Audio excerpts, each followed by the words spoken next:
আজকে আবার নিয়ে চলে এসেছি আর মাছের মাথা দিয়ে কাটা চচ্চড়ির রেসিপি। এই রান্নাটা আমি আমার মায়ের কাছ থেকে শিখেছি। খেতে কিন্তু ভীষণই ভালো লাগে।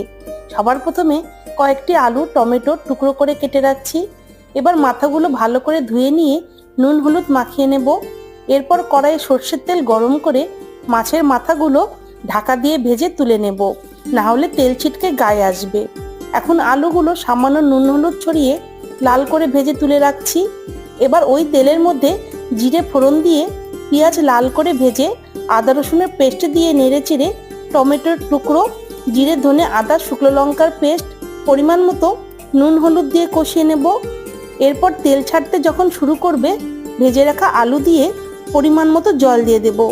আলুগুলো সিদ্ধ হয়ে আসলে মাছের মাথা দিয়ে গরম মশলা ঘি আর ধনেপাতা ছড়িয়ে দিলেই তৈরি আমাদের আর মাছের কাটা চচ্চড়ি।